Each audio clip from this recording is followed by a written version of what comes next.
Hello, my name is Taya Graham, and welcome to the Police Accountability Report. As I always make clear, this show has a single purpose, holding the politically powerful institution of policing accountable. And to do so, we don't just focus on the bad behavior of individual cops. Instead, we examine the system that makes bad policing possible. And today, we will achieve that goal by showing you this raid by Erie, Pennsylvania police and US Marshals, who burst into the home of a man who later had a stroke. But it turns out the police actually had the wrong address. And what happened when the mistake was exposed shows just how easy it is to abuse police power and the people who push back against it. But before we get started, I want you watching to know that if you have evidence of police misconduct or brutality, please share it with us and we might be able to investigate for you. Please reach out to us. You can email us tips privately at par@therealnews.com and share your evidence of police misconduct. You can also message us at Police Accountability Report on Facebook or Instagram, or at Eyes on Police on Twitter. And of course, you can always message me directly at Taya's Baltimore or Twitter or Facebook. And please like and comment. It helps share our reporting and it helps support our guests. And of course, I do read your comments and appreciate them. Even if I don't get to answer all of them, I really do read them. Okay, now we've gotten that out of the way. Now, as we have discussed many times on the show, the use of police power to conduct so-called SWAT raids can often lead to catastrophic results. Hardly a day goes by in our work when a person does not contact us about a botched, misdirected, or otherwise overly aggressive raid that often leads to grave consequences for the people who experience the overwhelming aggression of cops acting like soldiers. But the videos we're about to show you certainly take the cake with regards to both an unnecessary and illegal intrusion on the rights of an innocent man. The story starts in Erie, Pennsylvania, when Lance Thornton was at home minding his own business. Mr. Thornton suffers from the early onset of dementia, but he's also a U.S. citizen, and though disabled, is still endowed with the inalienable rights offered to all of us. But that didn't seem to be the case when police in full battle regalia approached his home at 8 a.m., guns drawn, on March 12th this year. As you can see here in this video taken from his Ring camera, police surrounded his residence as if Mr. Thornton was a dangerous and violent fugitive, a notion that we will explain later was far from the truth. But for now, as you can see, the police approach and quickly disable his Ring camera. Let's watch.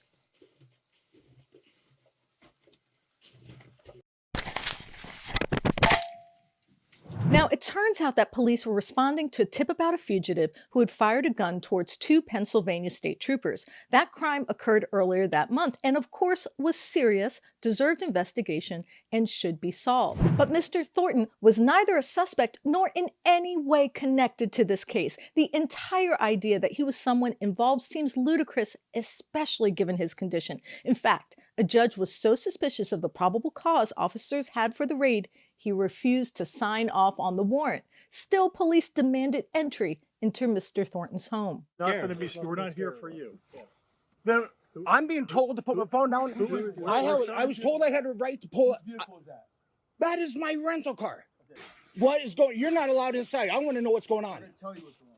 Then you tell me right now. Relax. No, this is my house. No, there's nobody in my house.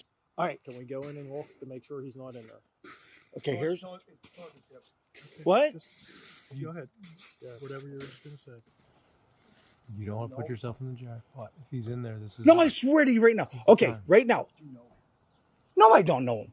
When I said I'm going to start recording, you told me to turn it off. Will. But you said off camera. I'm right now, okay. I want evidence of this. I already told you. We had a tip that was credible information that he was here. So that's why I asked you, is your daughter here? Did she stay here? It's very important because she could be in danger. My daughter's in Washington, D.C. Okay. She's freaking a school teacher in grad school. Okay. A grandmother. I'm a granddad because of her. Okay. I have Alzheimer's. I have dementia right now, and I'm really scared. Okay. Well, there's no reason to be scared. We're not here. I told him to stop the consent until I got the truth, and you already told him, and he's still searching my house. Now, it is worth noting that Mr. Thornton's dementia means, legally speaking, he cannot give consent for a search. In fact, even though it appeared pretty obvious that Mr. Thornton was not involved or linked to the crime, police continued to march around his house, guns drawn, like an invading army. Just watch. You want me to plug it? You want to just turn and plug that and I'll plug over here? I got this. Yep. Where is it?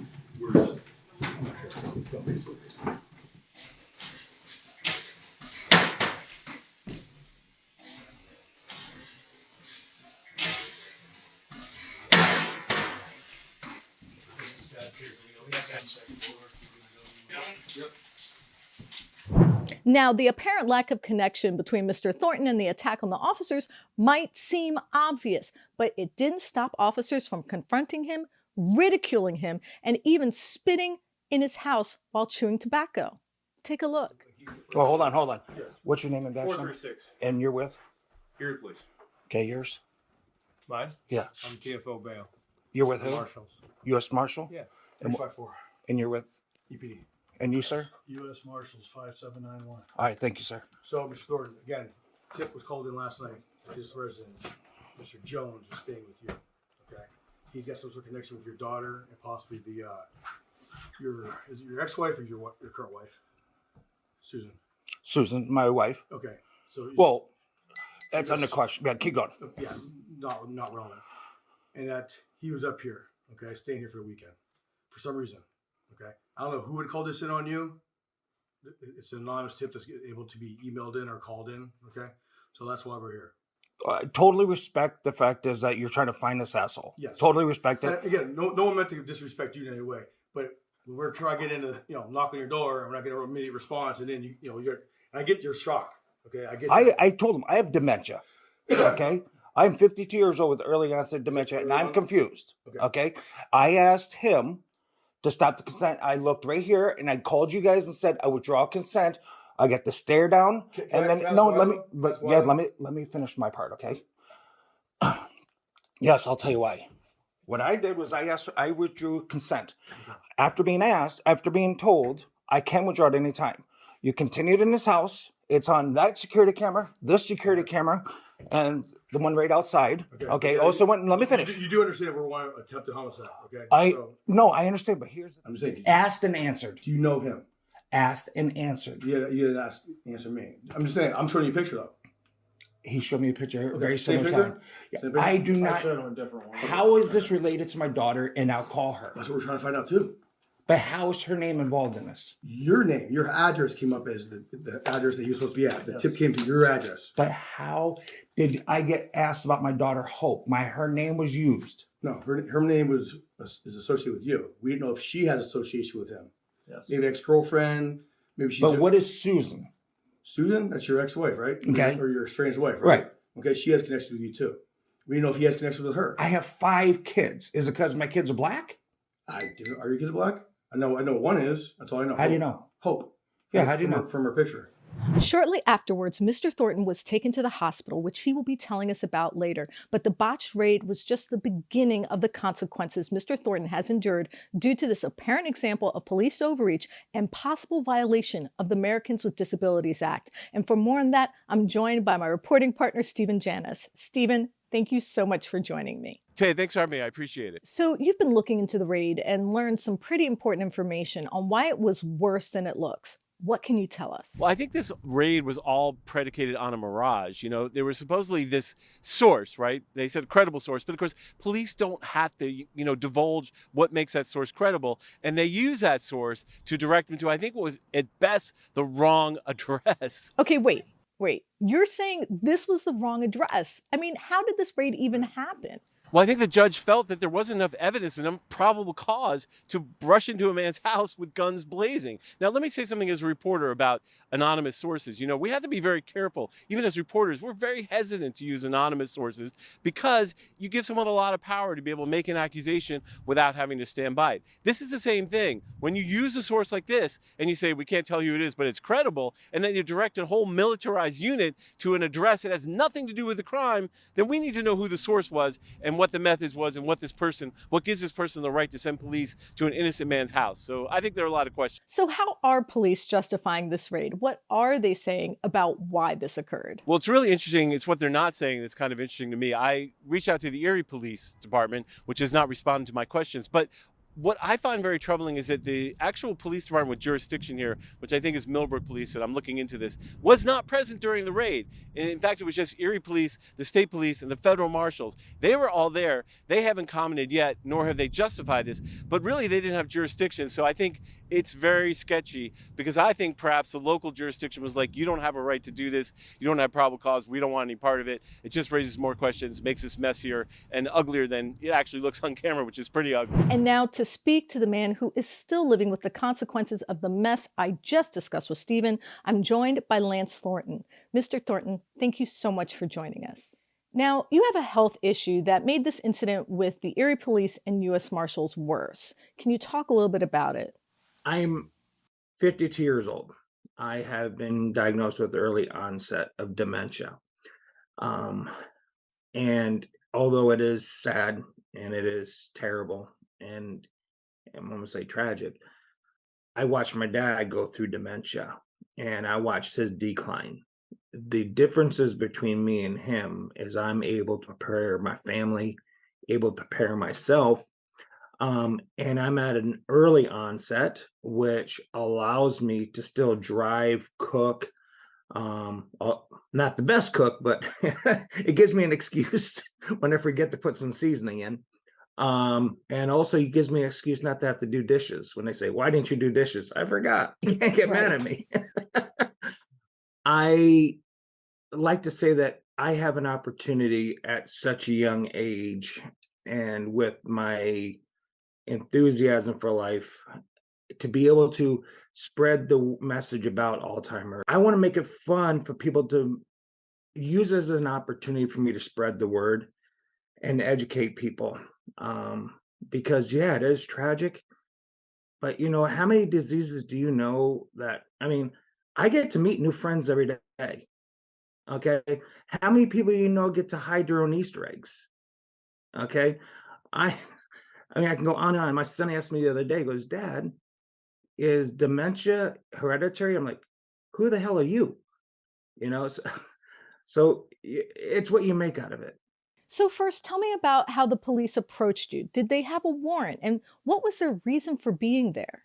I walked out of the shower and I just happened to sit in bed, back in my pajamas, just thinking, okay, I had a couple hours. And my security system started going off on my phone, started alerting me of outside intrusions. And it wasn't just on one, it was on several on the outside. I have several cameras on the outside of my home. And I see officers surrounding my house. I see armored SWAT truck. I'm like, what?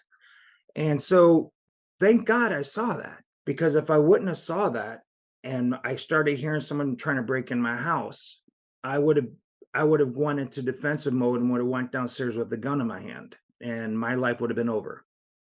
Okay. And next thing I know, I see my front door getting hit so hard like a battering ram, but at the bottom. And I'm actually watching, I can see the outside of my house because my door is being jammed in. And you can hear me yelling, yo, yo, yo, what's going on? And I open up the door, totally peaceful, not in any way derogatory, not in any way defensive. You clearly hear me saying, what's going on? When I opened up the door, I had 8 guns, long barrel guns. 4 were pointed directly at me. 4 were pointed towards the ground. And it was a natural reaction. I said, do you have a warrant? And they said, no, you need to get out of your house. At which time they forcibly took me out of my home.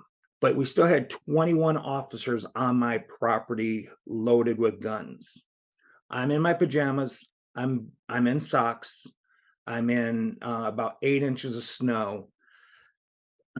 They had taken, when they came up to my house, again, no warrant.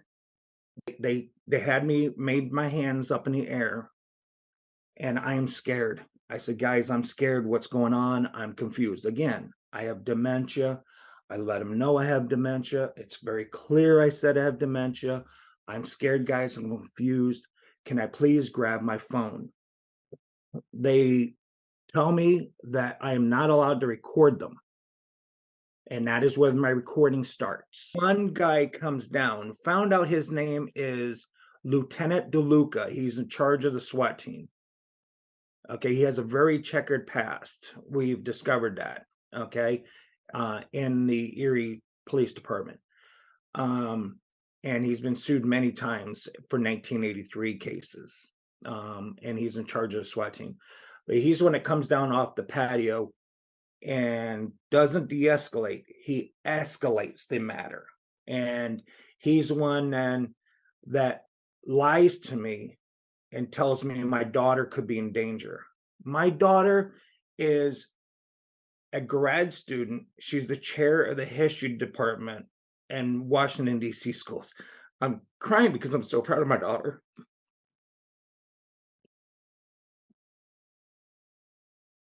I was scared for her.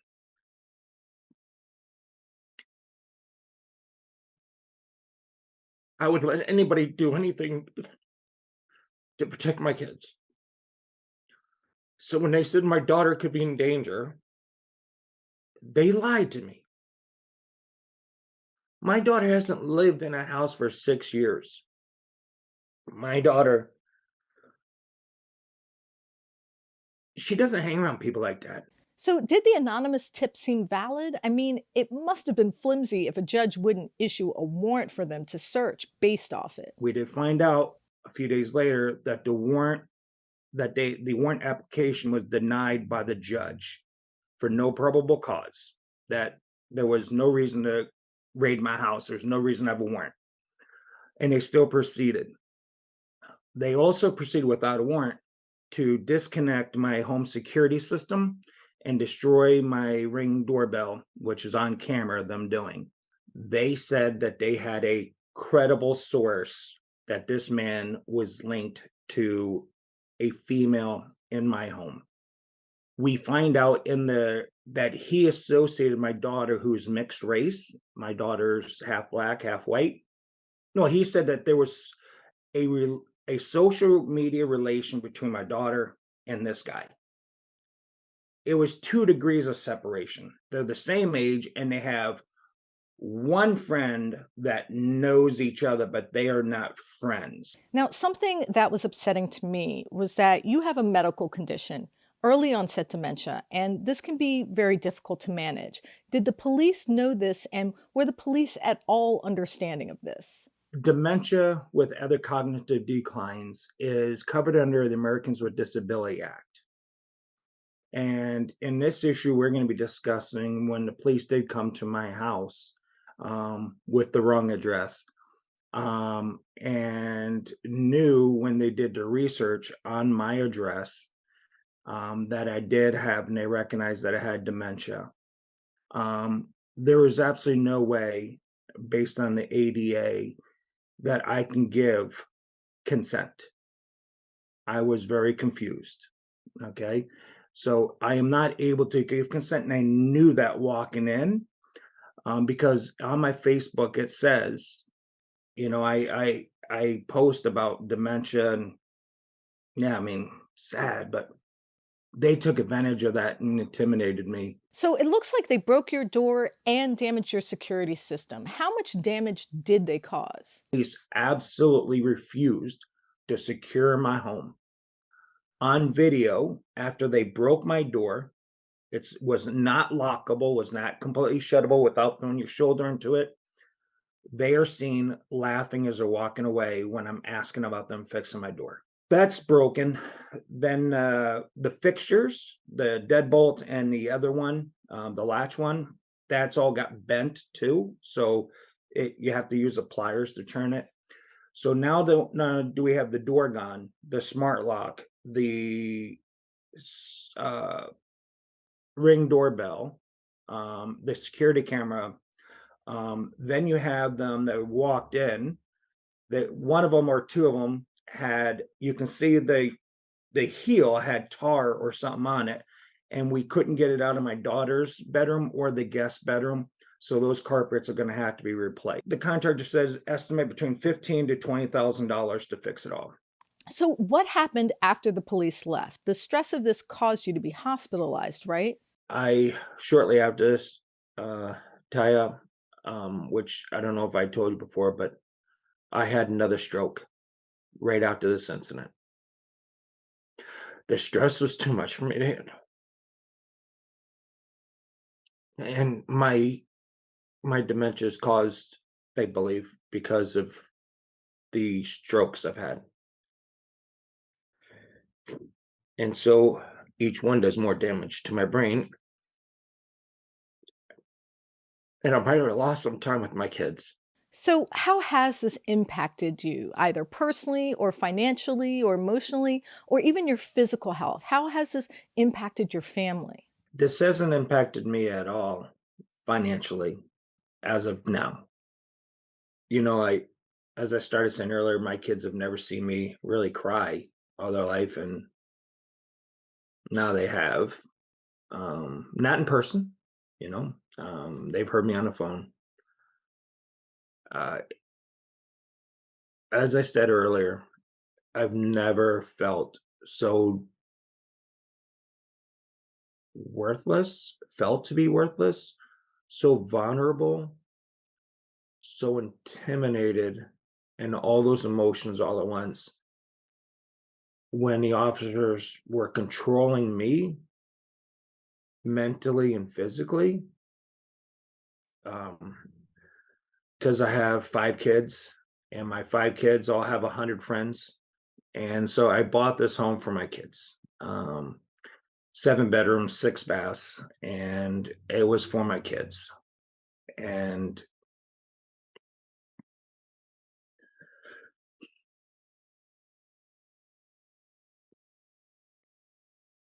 I don't want it anymore. They don't want it anymore. This was supposed to be where my grandkids come home to see grandpa.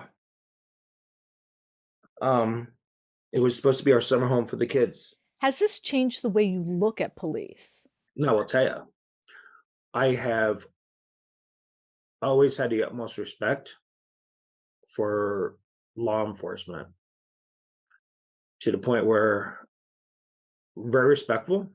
I I mean, I find it a regular thing up until this issue where military or law enforcement or even first responders sitting there eating in a restaurant, I pay their tab without them knowing. I don't look for recognition. Okay. I can afford it. I felt there's something I can do. It makes them feel good that someone appreciates them. I'll never do that again. I literally have a disdain to watch these officers lie. And it's such a small a portion, such a small, but every single one of those officers in my house laughed at me, made fun of me, called me names because, I mean, I got called a retard because I'm dementia.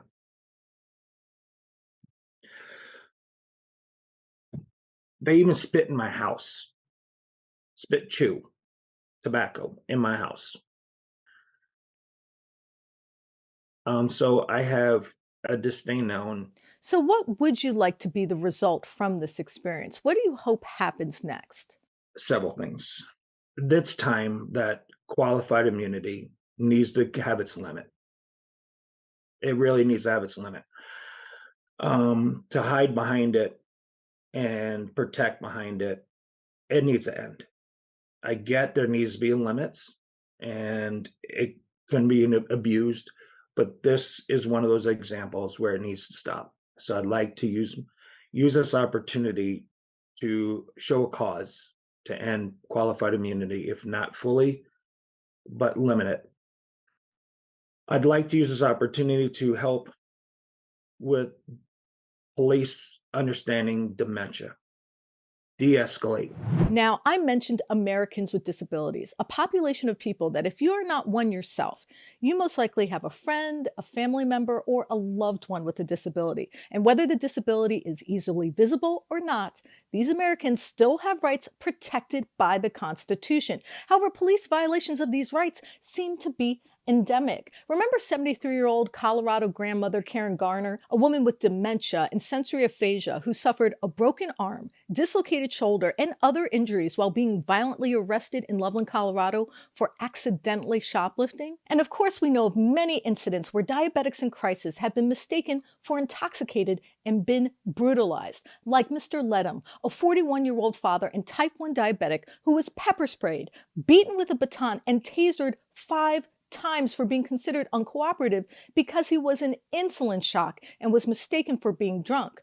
Commerce City, Colorado now has to pay $825,000 for the PTSD, the multiple surgeries Mr. Ledham had to endure, and the metal rod that is now in one of his fingers.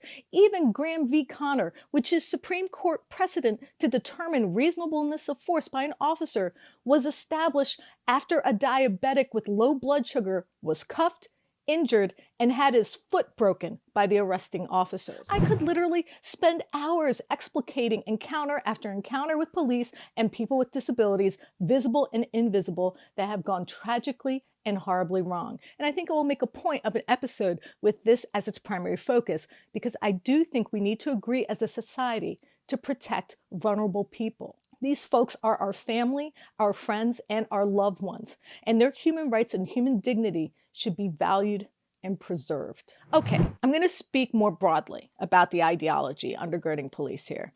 I think that the trauma experienced by Mr. Thornton is a good example of something that is lacking from American policing, an insight into what happens when we ignore the imperative revealed by law enforcement overreach. But I think we should take it more seriously. I'm talking about the fact that much of the process of policing seems to occur in a socially constructed vacuum where no alternatives exist, meaning police procedure has become a kind of Bible of social coercion, absolute, unassailable, and thoroughly immune to criticism. I mean, think about Mr. Thornton's case. A little bit of investigation, dotting your so-called I's and crossing your T's would have gone a long way towards avoiding the type of trauma and pain Mr. Thornton endured. I mean, was there no other way to investigate this anonymous tip before you burst into his home? Could cops not have, so to speak, checked it out through surveillance or some other means before pulling the trigger on a SWAT raid? Couldn't a couple of officers just sit outside his house and observe before putting on their Imperial Stormtrooper outfits? I guess the whole ordeal raises the question as to why law enforcement seems to choose the most deadly tactic first, rather than exploring less risky and, I would argue, more effective tactics. Cops simply turn to a SWAT team without pondering a less dangerous method of pursuing leads. Now, I realize this was a serious case. Certainly, attempted murder is not something to be taken lightly. But what I think police are doing here has nothing to do with solving a crime. I don't think the SWAT team was sent to Mr. Thornton's door as an example of good, thoughtful policing. Okay, so just think about it. If a maniacal killer had been ensconced inside his home, armed to the teeth, what would have happened if that person, just like Mr. Thornton, had been made aware of the SWAT team's presence before they entered the home? Isn't it more likely that a gun battle would have ensued rather than an arrest? And did it appear that the officer's primary goal was to ensure Mr. Thornton's safety? He certainly doesn't think so. The point I'm trying to make here is that policing has a sort of uncritical stature in our society. We always imbue any police decision with the seal of good procedure because we never take the time to consider the common sense alternatives to a militarized show of force. Just consider that maybe doing some surveillance outside the home would be both safer and more effective. Maybe taking the time to observe and assess rather than storm in and subdue could have led to avoiding the illegal raid in the first place and actually catching someone without bloodshed to the benefit of all. But like much of the discussion that surrounds law enforcement, these types of questions are never asked because the mainstream media simply assumes that there's only one way to police a problem, and that's with force. Consider a story of how police power distorts our critical thinking about law enforcement that occurred earlier this year in California. It involves a young girl, a goat named Cedar, and a lot of driving. I'm not kidding. Cedar was the favorite pet of a 9-year-old girl who raised it. Initially, her family had planned to offer Cedar at a 4-H auction intended to teach children about animal husbandry. But after the auction, the girl had second thoughts and begged her mom to withdraw Cedar so that he could live out his life on the family farm, which the mom did even though Cedar had been sold. The family refunded the money to the purchaser and hid Cedar on a farm. But Shasta County, California sheriffs had another idea. Despite the fact that the person that bought Cedar had agreed to relinquish the goat, and despite the fact that a young girl was devastated by the thought of her goat being slaughtered, officials with 4-H contacted Shasta County Sheriff's Department and told them to get the goat back. Now, here is the point of the story where my idea of how policing lives in a social bubble immune to serious critique comes into play. Because instead of hanging up and laughing off the request to track down Cedar, officers for the Shasta County Sheriff's Department drove roughly 500 miles to track down the goat, filling up their SUV with gas multiple times at taxpayer expense. And this fool's errand didn't just lead to racking up mileage. So the dynamic duo of officers hot on the trail of the wayward Cedar visited several family farms where they thought the fugitive goat might be hiding. They grilled several people at a refuge for farm animals who escaped the brutality of commercial slaughter. Finally, they raided the family home, seized the goat, and returned it to the 4-H club, where presumably poor Cedar met an ignominious end. Talk about ruining someone's childhood. But the point I'm trying to make here is not just about the cruelty of taking a beloved animal from the arms of a 9-year-old, or even the presumed end of life of an animal that could have lived out his life and golden years under the care of a loving child. No, what I'm referring to is something about American law enforcement we see in both stories: a sense of carelessness, arrogance, and the presumption that the imperative of a cop supersedes any other moral consideration that might suggest a different course of action. So what do I mean?